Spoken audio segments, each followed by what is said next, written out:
ሴቶች የሚወዱት 5 የወንድ አካል። በመጀመሪያ ሴቶች ሁሉ አንድ አይደሉም። የሚወዱት የወንድ የሰውነት ክፍል በግል ምርጫ፣ በባህል፣ በእድሜ፣ በልምድና በስነ ልቦና እይታ ይለያያል። ነገር ግን በስነ ልቦና ጥናቶች፣ በማህበራዊ ምርመራዎችና በሪሌሽንሺፕ ጥናቶች ውስጥ ሴቶች ብዙ ጊዜ የሚወዱት የወንድ የሰውነት ክፍሎች እነዚህ 5 ናቸው። ከ5ኛው እንጀምራለን። ለዚህ ቻናል አዲስ የሆናችሁ ሰዓቱ አሁን ነውና ሰብስክራይብ አድርጉ። ቪዲዮንም ላይክ በማድረግ ጀምሩ። 5ኛው ፊት። ከሁሉ በፊት ተጽዕኖ ያለው ብዙ ጊዜ ሴቶች በመጀመሪያ የሚያዩት ፊትን ነው። ምክንያቱም ፊት ላይ ሁሉም ስሜቶች አሉ። ፍቅርም ጥላቻም የሚንጸባረቀው ፊት ላይ ነው። ፊት ላይ ብዙ ማራኪ ነገሮች አሉ። ፊት የሰውነትና የማንነት መገለጫም ነው። ለምሳሌ ፈገግታ፣ አይን፣ ቅንድብ፣ ከንፈር፣ ጥርስ እናም ፊት እነዚህ ውበት የያዙ ነገሮችን የተሸከመ ነው። ፊት ስሜትን ይወክላል።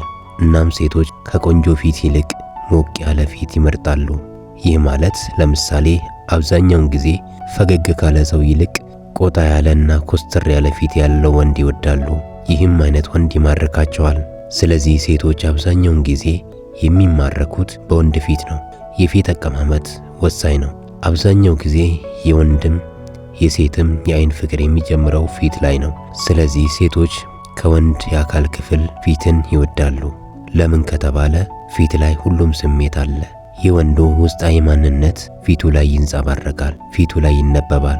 ይህም ለሴቶች ወንዱን ለማወቅ ቀላሉ መንገድ ነው። 4ኛ ደረት። የተገነባ ደረት ብዙ ጊዜ ይማርካል። ጤንነትን ያሳያል፣ በራስ መተማመንን ያመለክታል። ነገር ግን በጣም የተጨናነቀ ቦዲ ቢልዲንግ ሁሉም ሴቶች አይወዱትም። መጠነኛ የሆነ አቀራረብ ብዙ ጊዜ ይመረጣል። በመድኃኒት እርዳታ የፈረጠመ ወይም ያበጠ ደረት ሳይሆን በተፈጥሮና በጤናማ የስፖርት ግንባታ የመጣ ደረት መጠኑ ሳይበዛ በእጅጉ ይወደዳል። ሴት እንደዚህ አይነት ጤናማ ደረት ስታይ ሴትነቷ ይነሳሳል። እዚህ ደረት ላይ ማረፍ ነበር የሚል ውስጣዊ ፍላጎቷ ይነሳሳል። በተደጋጋሚ የወንዱን ደረት ልታየው ትችላለች። የማታውቀው ሰው እንኳ ቢሆን ደረቱን ከወደደችው በተደጋጋሚ ልታየው ትችላለች። ከዚያም አልፎም ልታናግረውና ልትተዋወቀው ልትግባባውም ትችላለች። ወንዱ ከተግባባትም አብረው ዴት ልትወጣም ትችላለች። እዚህ ጋር ግን ወንዶች አንድ ነገር ማወቅ አለባችሁ። ደረት እንዳለው ለማሳየት ሴትን ለማማለል ብሎ በተጣበቀ አለባበስ ራሱን ወጥሮ በሴቶች ፊት የሚንጎራደድ ወንድ ልክ ጾታቸውን እየሸጡ እንደሚኖሩ ሴቶች ይታያል። የወንድነት ክብሩንም ያጣል። ወንድ ልጅ እንደዚህ ሲሽለጠለጥ በጣም ያስጠላል። ወንድ በራሱ ዋርካ ነው። ሰው ሁሉ ከሩቁ ያየዋል እንጂ እዩኝ እያለ አይወጣጠርም። ሴቶች ትኩረት የሚሰጡት ራሱን ለማሳየት የሚወጣጠርን ወንድ ሳይሆን መጠነኛ አለባበስና በልኩ ለብሶ የሚንቀሳቀስን ወንድ ነው። ወሳኙ ነገር ከደረቱ በላይ የወንዱ ኩራት ነው። ደረቱ ተወጥሮ ልክ እንደ ሴት ካላያችሁኝ እዩኝ የሚል ወንድ በሴቶች ዘንድ የተጠላ ነው። ደረቱ ሊታይ ይችላል፣ ነገር ግን ወንድነቱ ደግሞ ይደበቃል። ስለዚህ ጤናማ ሰውነት ከጤናማ ማንነት ጋር ሲዋሃድ ውበት ይሆናል። 3ኛ ቁመት። ቁመት የሰውነት ክፍል ባይሆንም አጠቃላይ የሰውነት አቋም ነው። ግን ደግሞ በጣም አስፈላጊና ሴቶችን የሚማርክ የወንዶች ተፈጥሮ ነው። ብዙ ሴቶች ከራሳቸው በላይ ቁመት ያለው ወንድ ይመርጣሉ። አንድን ወንድ ቀና ብለው ሲያዩ ደስታ ይሰማቸዋል። ምክንያቱስ ከተባለ የደህንነትና የመጠበቅ ስሜት ይሰማቸዋል። ግን ደግሞ ቁመት ብቻውን ወሳኝ አይደለም። መልካም ባህሪና የወንደ ወንድነት ስብዕና ሊኖረው ይገባል። ከቁመት ይልቅ ባህሪና መልካም ስብዕና ይበልጣል። አሁን ግን እያየን ያለነው ስለ ቁመት ስለሆነ ሴቶች በሆነ አጋጣሚ መንገድ ላይ ያዩትን ወንድ በብዛት የሚያስታውሱት በቁመቱ ነው። ቁመቱ በጣም ደስ ይላል፣ ድጋሚ ባገኘሁት የሚያስብል ቁመና አለው በማለት እርስ በርስ ይነጋገራሉ። ከዚህም የተነሳ ሴቶች አብዛኛውን ጊዜ ከአጭር ወንዶች ይልቅ ረዣዥም ወንዶችን ያስታውሳሉ። ረዣዥም ወንዶች በቀላሉ ሴቶችን ይማርካሉ። ወዲያውኑ ለየትኛውም ጥያቄ እሺ የሚል ምላሽን ያገኛሉ።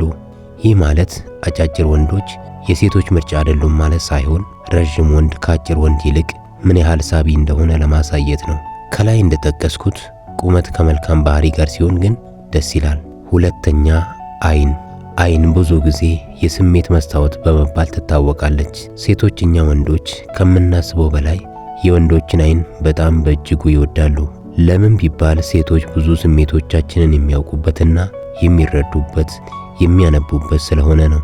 በሚማርክ አነጋገር ሴትን ከሚያወራ ወንድ ይልቅ በሚማርክ አስተያየት የሚያያት ወንድ የበለጠ ይማርካል። ሴቶች የምናወራውን አይደለም የሚያምኑት፣ የምናየውን ነው የሚያምኑት። አይን ፍላጎቷን አትደብቅም። የውስጥን ስሜት አውጥታ የምታሳይ አቃጣሪ ናት። ሴቶች የወንድን አይን ለውበት ብቻ አይመለከቱትም። ከነዚህ ውብ አይኖች ጀርባ የተደበቀው ስሜት ምንድን ነው የሚለውንም ያውቁበታል። ሴቶች አይኖቻችንን ብቻ በመመልከት እኛ ለነርሱ ያለንን ፍላጎት ያውቃሉ። አይን ውስጥ እምነት ይታያል፣ ክህደት ይታያል፣ ታማኝነትም ይታያል። ከሁሉ በላይ ደግሞ በተለይ በወንዶች ወሲባዊ ስሜት ይታያል። በተለይ ሴቶች ይህንን በቀላሉ ይለዩበታል። የአንድን ወንድ አይን ብቻ በመመልከት ለተቃራኒ ጾታ ፍላጎት እንደፈለግናቸው በሰከንዶች ውስጥ ይረዳሉ። ምክንያቱም የወንድ አይን እንደ ሴት አይደለም፣ ፍላጎቱን አይዋሽም፣ መደበቅም አይችልም። በተጨማሪም የወንድ አይን ውስጥ በራስ መተማመኑ ይታያል፣ አለመፍራቱና ድፍረቱ ይታያል። ቆራጥነቱና ጠንካራ ውሳኔዎችን የሚያደርግ ወንድ መሆኑ ይታይበታል። አይን ከየትኛውም ቋንቋ በላይ የሚያግባባ ነገር ነው። ሰዎች በአይን ብቻ ብዙ ጥልቅ ነገሮችን ይነጋገራሉ። እናም እኛ ወንዶች የሴቶችን አይን ከምንወድበት በላይ ሴቶች የወንዶችን አይን ይወዳሉ። ምክንያቱም ትክክለኛ ስሜቶቻችንን ከአንደበታችን ሳይሆን ከአይኖቻችን ስለሚረዱ ነው። አንደኛ፣ የወንዱ ጾታዊ ብልት። ይህ ወሳኝ ነው። አብዛኞቹ ሴቶች የወንድ ጾታዊ አካልን በጣም ይወዳሉ። አንዳንዶቹ ግን እንደ ዋና ነገር አይመለከቱትም። ይህን ጉዳይ በግልጽ ስናስቀምጠው አብዛኞቹ ሴቶች ከወንድ አካል ውስጥ በእጅጉ ከሚወዱት ውስጥ አንዱ ጾታዊ አካሉን ነው። በእርግጥ አብዛኞቹ ሴቶች የወንዱን ጾታዊ አካል አንወድም፣ ይደብረናል ቢሉም ግን ይህ የአደባባይ ውሸት ነው። በተለይ የሚወዱት ወንድ ከሆነ ከሚወዱለት የሰውነት ክፍሉ የመጀመሪያም ሊሆን ይችላል። ስለዚህ አንወድም፣ ያስጠላናል የሚለው ግልጽ ውሸት ሆኖ ይቀመጣል ማለት ነው። ግን ደግሞ አንድ ነገር ማወቅ ይኖርብናል። እኛ ወንዶች አንዲት ሴትን የምንቀርበው ምናልባት አብዛኞቻችን ወንዶች የሴትን መቀመጫ እና ፊቷን በማየት ነው። ነገር ግን ሴቶች እንደዚህ አይደሉም። ሴት ለመጀመሪያ ጊዜ አንድን ወንድ የምትቀርበው ጾታዊ አካሉን በማየት አይደለም። ምክንያቱም መጀመሪያ የምትማረከው በሱ አይደለም። ብዙ ሴቶች ለመጀመሪያ ጊዜ የሚማረኩት ፊት፣ ባህሪ፣ እምነት፣ ንግግር፣ ንጽህና፣ በቀስታ የሚመጣ አካላዊ መቀራረብን ይመርጣሉ። ይህን ያስቀድማሉ። ይህም ደግሞ የተፈጥሯቸው ዝንባሌ ነው። በጊዜ ሂደት ግን ከወንዱ ጋር ስትቀራረብ ጾታዊ አካሉን ከሌሎቹ አካሉ የበለጠ ልትወደው ትችላለች። ይህ ማለት ምን ማለት እንደሆነ ይገባቸዋል። ሴቶች ቢሞቱ ከማይናገሩት ነገር ውስጥ አንዱ ይሄ ነው። ለወንድ ጾታዊ አካል ያላቸው መውደድና ፍላጎት ለመናገር ይተናነቃቸዋል። ግን ወንድ ይህ ጾታዊ አካል ባይኖረው አብሮት መኖርም አይችሉም ነበር። ይህ ደግሞ በሴቶች ዘንድ ወንዳዊ ብልት ምን ያህል አስፈላጊና ተወዳጅ መሆኑን ያሳያል። ከሚሰጠው ጥቅምም አንጻር ሴቶች በቁጥር አንድ የሚወዱትና የሚፈልጉት ነገር ነው። በእርግጥ የወንድ ጾታዊ አካሉ የመጀመሪያ አትራክሽን ነገር አይሆንም። ከቅርርብ በኋላ ግን በሚገባ ወሳኝ ነገር ይሆናል። የብዙ ሴቶች የጾታ መስህብ ይህን ቅድመ ተከተል ይከተላል። በቅድሚያ ስሜታዊ ደህንነት፣ ቀጥሎ እምነት፣ ከዚያም አካላዊ ቅርበት። የኛ የወንዶች የጾታ መስህብ ግን በተቃራኒው ነው። ወንዶች በመጀመሪያ ፊዚካል አታችመንት፣ ቀጥሎ ኢሞሽናል አታችመንት። በዚህ አይነት መንገድ የተሰራንን ይህን ሂደት የሚከተል ተፈጥሮ አለን። በዚህ እንኳን ሴትና ወንድ መሃል ያለውን ልዩነት ማወቅ እንችላለን። እስካሁን ስለተከታተላችሁኝ አመሰግናለሁ።